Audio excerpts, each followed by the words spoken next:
Grupo de Estudos Hermínio Correia de Miranda apresenta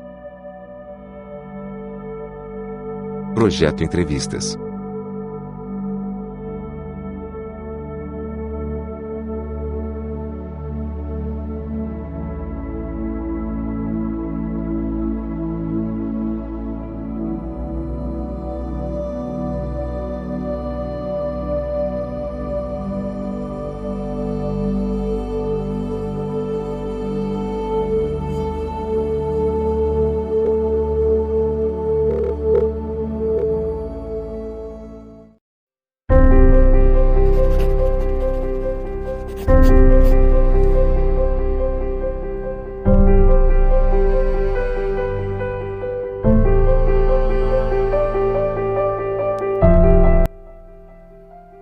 A evolução humana foi um tema que ganhou corpo, principalmente com as descobertas paleontológicas e algumas teorias que apareceram no século XVIII, principalmente, invadindo o século XIX. Mas o volume de descobertas arqueológicas e paleontológicas foi se avolumando.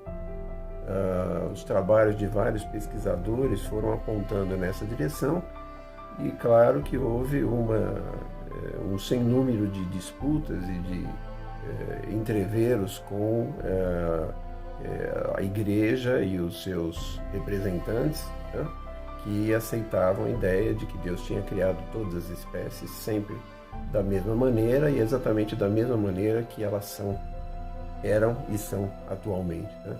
A doutrina espírita surgiu no meio do século XIX e veio reforçar o movimento em favor da evolução, né? Principalmente porque ela já apontava, logo no primeiro livro, no Livro dos Espíritos, que os seres humanos, em particular, evoluem, né? Evoluem espiritualmente. Essa é a tônica e o motivo da encarnação, da existência, a finalidade para a qual nós estamos nos dirigindo, a evolução sempre, né? Então, reforçava pelo lado espiritual e também acabava, mesmo que indiretamente, reforçando também a evolução do lado biológico por conta de aceitar a ideia, principalmente, né, de que os espíritos, para atingirem a fase humana, precisariam ter tido experiências, vivências nas espécies chamadas inferiores, né, que seriam as espécies não humanas. Naquela época era só considerados vegetais, animais. Hoje nós sabemos que não são só essas espécies que a gente tem, muito mais, né? Mas o espírito, antes de se tornar espírito humano, precisa ter tido as vivências básicas nos organismos monocelulares, depois multicelulares e com todos os aprendizados para desenvolver aquilo que ele vai ter no humano, né?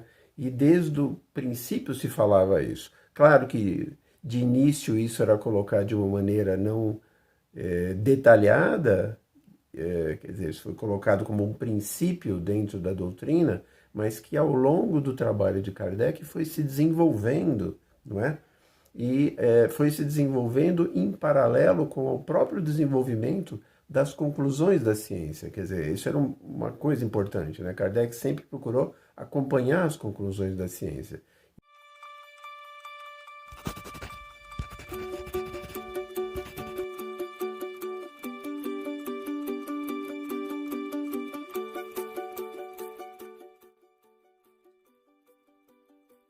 A publicação do seu livro principal, A Origem das Espécies, se deu em 1859.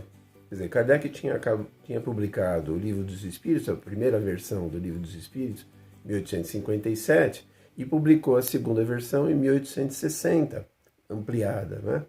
E tinha acabado de ser publicada A Origem das Espécies. Certamente isso se ventilou em toda a Europa, não é? Em todo o continente europeu.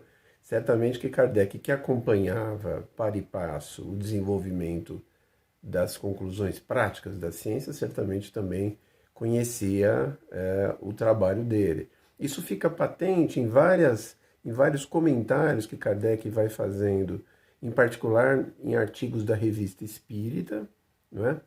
E, em particular, no ano de 1868, há um artigo que Kardec transcreve, na verdade, uma carta de um leitor, não é? E faz comentários a respeito, em que ele menciona explicitamente as pesquisas de Darwin, de Lamarck e outros, né, a respeito da existência de um ancestral comum para todas as espécies, né?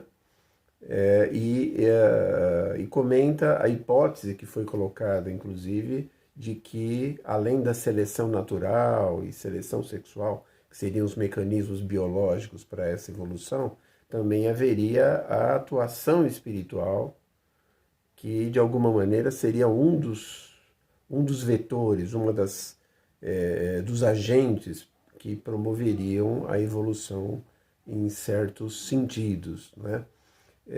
A extensão da evolução das espécies para o ser humano também foi acompanhada por Kardec, e justamente na Gênese nós vamos ver lá aquela hipótese bastante arrojada da origem do corpo humano, em que Kardec propõe que o corpo humano teria aparecido a partir da interferência de espíritos humanos ao reencarnar aqui na Terra e atuarem nos corpos ainda primitivos dos primatas, dos primeiros primatas, e fazer com que eles desenvolvessem funções e capacidades que não tinham antes, né?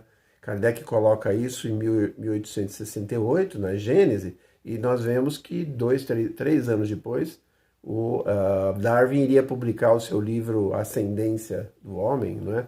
Em que ele aí define claramente essa ideia que era retumbante para a época, para tanto para os setores religiosos quanto para os setores científicos, né?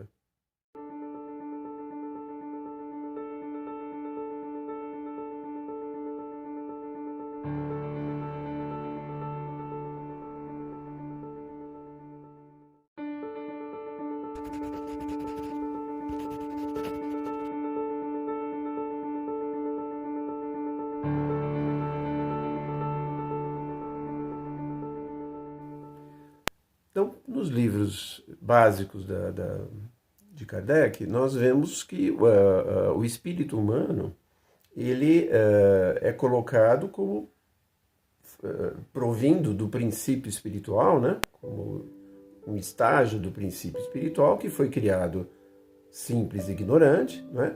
E que se, então, desenvolve para atingir as capacidades do estágio do espírito humano, que tem livre-arbítrio, pensamento contínuo, capacidade de pensar no Criador, imaginação, enfim, todas as características que tem o ser humano, né, se desenvolve antes, passando, vivendo, encarnando, nascendo, não é? Nos seres anteriores, né, nas espécies anteriores, mais primitivas do que a do ser humano. E que isso acontece ao longo dos milênios, né? Não há uma cronologia rápida aí para esse processo de evolução. De início, Kardec colocava que os espíritos, isso em particular no Livro dos Espíritos, né? Eles tinham uma certa divisão de opiniões, mas ele particularmente colocava que ele achava que a teoria de que os espíritos humanos tinham sido, para se tornar humanos, passado pelas outras espécies, seria muito mais justa do ponto de vista da criação, por fazerem com que os seres vivos das outras espécies tivessem uma finalidade também, não fossem só enfeites ou para preencher a natureza para o reinado humano, mas tivesse uma finalidade concatenada aí com toda a criação, não é? E os próprios espíritos, em certas respostas, deixaram bem claro que tudo se encadeia na natureza.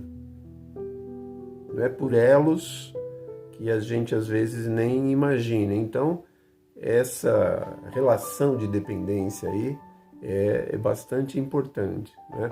E nesse processo todo, o princípio espiritual não só adquire funções orgânicas, biológicas, que vão fazendo-nos, à medida que ele vai passando por organismos cada vez mais complexos, não é? Para atingir depois o humano, mas também ele se individualiza inclusive psicologicamente, vai adquirindo um caráter psicológico específico, né?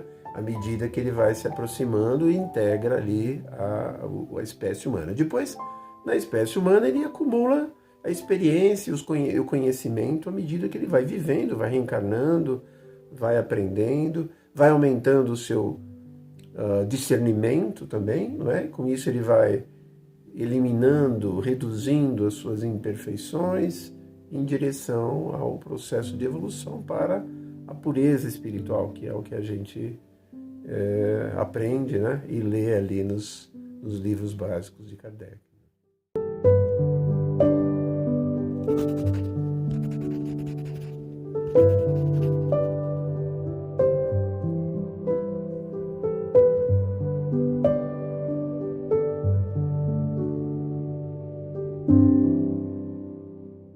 Como é que Kardec, então, conseguiu compatibilizar o processo de evolução física, biológica, com o espiritual? Ambos acontecem em paralelo, não é? O primeiro, Kardec, na Gênese em particular, ele remonta à época do surgimento dos corpos, dos primeiros corpos hominídeos, digamos assim, aqui na Terra, não é? Então, claro, hoje os espíritos humanos encontram corpos humanos para renascer nas diversas famílias, etc. Mas e quando no princípio não havia corpos humanos? A espécie humana surgiu do Homo sapiens, principalmente o Homo sapiens sapiens, nós sabemos, surgiu aí nos últimos 200, 300 mil anos atrás, não é? Os primatas anteriores não, já surgiram há mais tempo, talvez 1 milhão, 2 milhões, 3 milhões de anos atrás.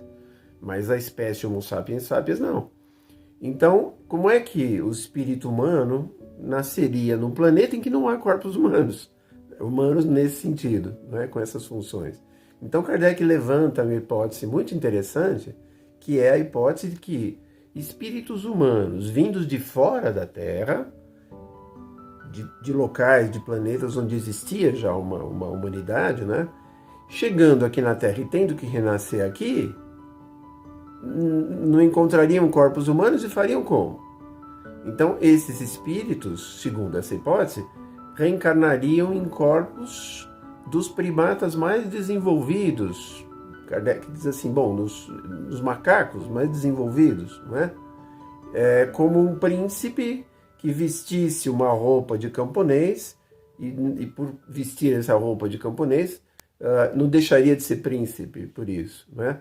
Então, Kardec faz esse comentário porque a ideia ventilada por Darwin, Lamarck, etc., de que o ser humano teria parentesco com os macacos, revoltou muitas pessoas, né, que achavam que, como o ser humano, máximo da criação, ia ter parentesco com um animal, né? E Kardec colocou que a gente tinha que se resignar ao fato de que o corpo humano ele tinha todas as funções dos outros animais superiores, então que era meio natural que fosse assim. Então, a reencarnação de um espírito humano num corpo assim, além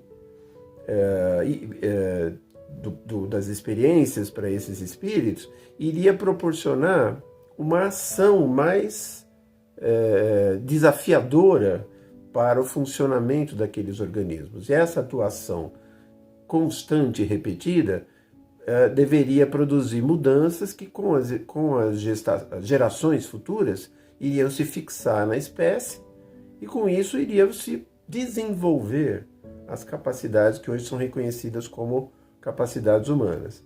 Hoje, com o mapeamento do genoma humano, não é? Nós temos uma evidência muito mais forte nesse sentido, né? Porque nós reconhecemos exatamente que nós temos um parentesco com os primatas e até com os chimpanzés atuais de 99% praticamente do genoma, do DNA, não é?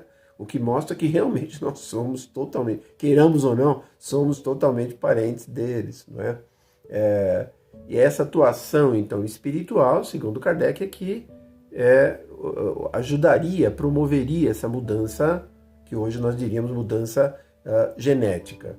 A única coisa é que a ciência de lá para cá mostrou que não é exatamente do macaco que o ser humano provém, mas de um ascendente comum, não é? Entre os símios de hoje, chimpanzés, etc., e os Homo sapiens, de um ascendente comum. Mas a ideia que ele propôs como hipótese foi validada depois, na sua essência, pela ciência, né?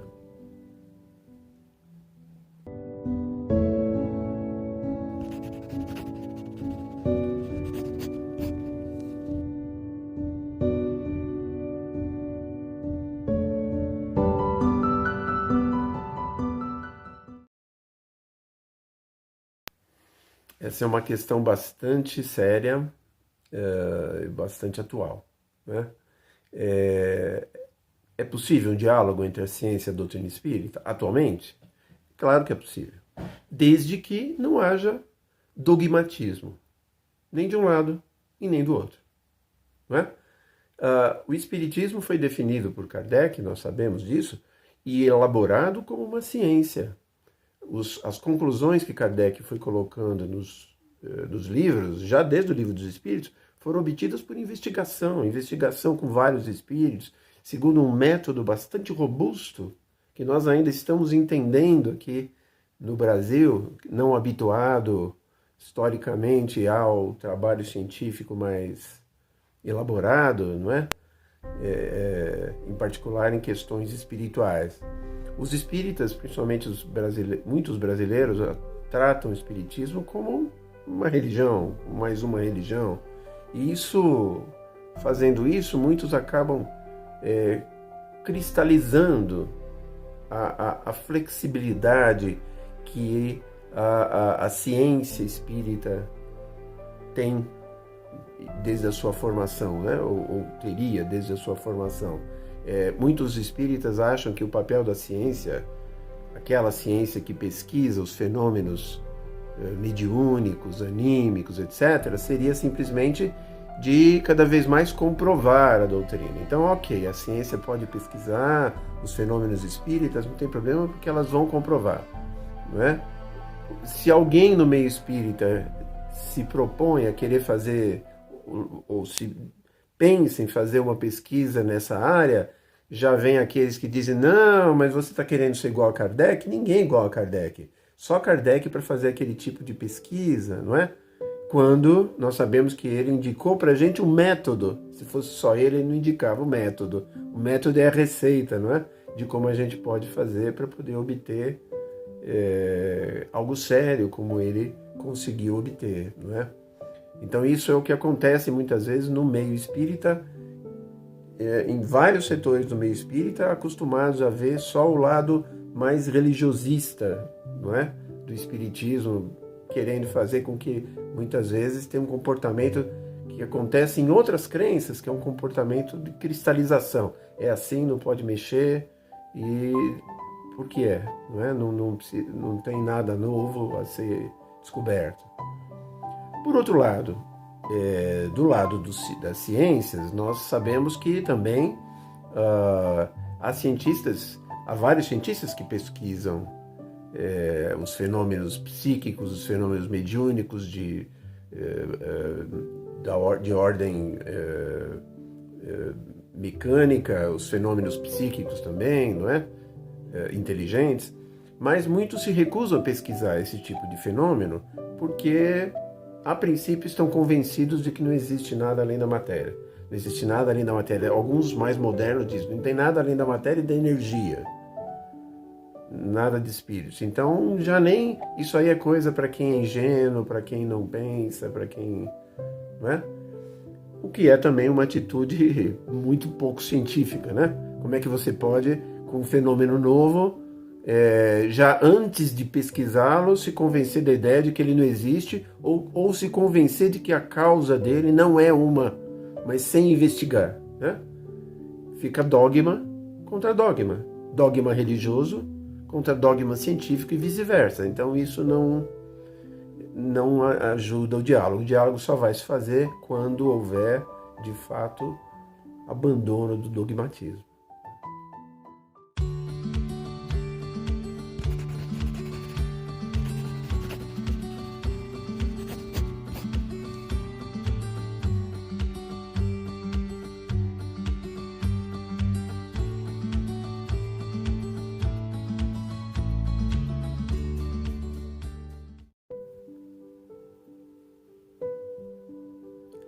É importante que a gente perceba que o Espiritismo foi concebido por Kardec não em oposição à ciência, mas acompanhando o desenvolvimento científico, porque era desejo de Kardec, era sonho de Kardec que o Espiritismo se introduzisse na cultura, como qualquer disciplina, como qualquer campo do saber. Então ele não poderia ficar avesso à ciência dele. A ideia é que ele acompanhasse o desenvolvimento sério da ciência. Então é importante que nós atualmente percebamos isso. A ciência de Kardec, da época de Kardec, mudou. Muitas coisas novas foram descobertas, muitas concepções foram modificadas, muitos fatos novos foram descobertos. E é importante que, na medida do possível, na medida da nossa possibilidade, nós espíritas também acompanhemos um pouco desse desenvolvimento e possamos, de alguma maneira, ao comentarmos conceitos da doutrina espírita, cotejarmos esses conceitos com as recentes conclusões e descobertas da ciência. Descobertas concretas, né? Não simplesmente teorias ou achismos. Aí sim, nós vamos perceber que a ciência vem gradativamente nos trazendo comprovações das questões espirituais, ou dando contribuições para que a gente possa entendê-las de uma maneira melhor, mais arejada, mais ainda compatível com as descobertas das ciências da natureza.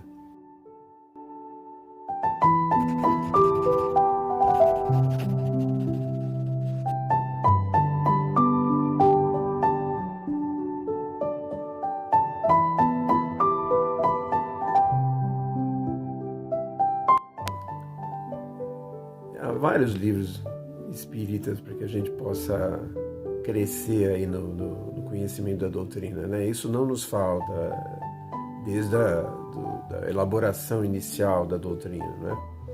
Mas talvez eu tive eu não vou dizer uma sorte, mas eu tive um fator muito importante no meu início de conhecimento da doutrina. Quando eu entrei, meus 15 anos que eu entrei na doutrina, um dos primeiros livros que eu li, além de começar a ler o Livro dos Espíritos, Evangelho segundo o Espiritismo, etc., foi o Curso Dinâmico de Espiritismo, de José Herculano Pires. Esse livro, ele me proporcionou uma visão já crítica desde o começo da minha formação como espírita. Isso foi uma coisa bastante interessante. E depois, claro, eu enveredei aí pelas áreas das ciências físicas, né? E com isso também isso me reforçou a visão dessa seriedade, né? Mas eu diria que Alguns livros do Herculano Pires são bastante interessantes e deveriam ser lidos por todos, se for possível, não é? Esse curso dinâmico que eu falei, Revisão do Cristianismo, é um livro precioso para você ter uma noção clara e sem misticismo do que foi o personagem Jesus, não é? Na história, o que ele representou de fato,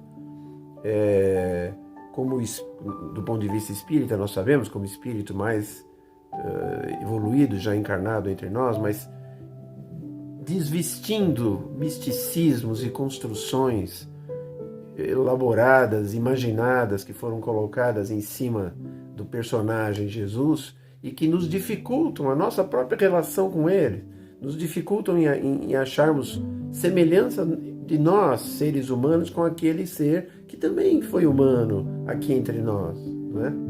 Então eu acho um livro muito interessante.